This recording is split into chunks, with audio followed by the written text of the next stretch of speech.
Sa Baguio City, ongoing ang search and rescue operation ngayon sa landslide na nangyari kagabi.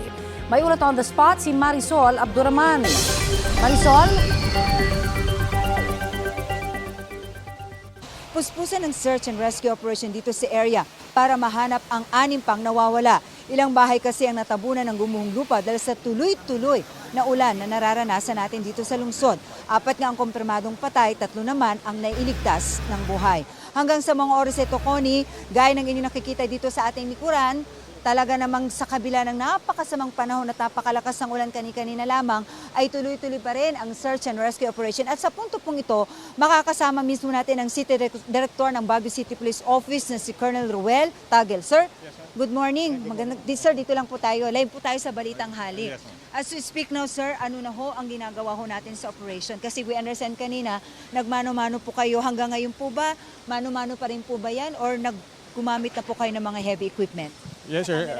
Yung search, until yung operations po natin is search and search rescue retrieval. Ano? So umasa pa rin po tayo na may buhay po tayong makukuha po dito.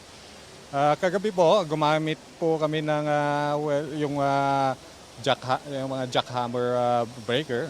Just so to, kasi yung isang bahay na nadali dito is concrete. That's why we have to go through yung slab. Doon lang po ko gumamit ng yung concrete saw. But for now, nung nakita mo naman na wala, kasi gumamit din po kami ng yung life detector. Ano? Tapos yung snake eye, just to look into. Pero sa possibility na buhay. Unfortunately, walang nag-register, but still, sabi ko nga, we are hoping na mayroon pang bubuhay. That's why, ngayon po, ang ginagamit po natin is yung water pressure muna, no? Just so to prevent extra force that will be mag-i-impact po dito, which will add to further collapse ng yung lupa. CD, bukod sa buti nga ngayon, medyo tumila ng Connie. Alam mo, ngayon lang tayo nakaranas actually ng medyo walang patak na malakas. Ano? Sir, bukod po dito sa ulan, ano ho ang challenge sa mga rescuer dito ho sa inyong ginagawang operation? Yung terrain, nakikita nyo masyadong matarik po. So very steep po yung, that's why we have to be careful. Ano? Baka mamaya yung mga rescuer magiging biktima rin. That's why yung napapansin nyo, binabantay rin po natin yung mga rescuer just in case may mga pending na danger. Ngayon po. Alright. Sir, so sa ngayon, we're still looking for 6 or more or 6 na lang po talaga? Yes, sir. So all in all, ang hinahanap po natin 13 missing. Ano? So from the 13, 7 po yung na-extract po natin, then hinahanap po pa natin yung 6 po.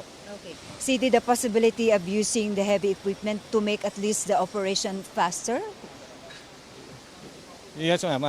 Actually, mga portable na heavy machine is why it is because tingnan niyo po hindi po accessible itong lugar na ito. No? Kaya yung portable, yes, sir. Alright. Yes. CD, ito obviously this is a landslide prone area. Hindi tayo expert pero nakita natin nasa bundok. We'd like to ask po, hindi ba ito nasabihan na lumikas kasi tuloy-tuloy ang ulan? Ayun naman po yung ginagawa po natin, pinagsasabihan. Hindi lang kapag may typhoon, habagat, or any weather disturbances that ang consequence nito is heavy rainfall. Nasasabihan po sila. Actually, 100 meters from here is the evacuation area already. Alright, sige. Thank you, CD. Update mo si later. Connie, yan na po muna ang latest dito sa patuloy pa rin ginagawa na search and rescue operation dito nga sa pinangyarihan ng landslide. Balik sa inyo. Maraming salamat, Marisol Abduraman.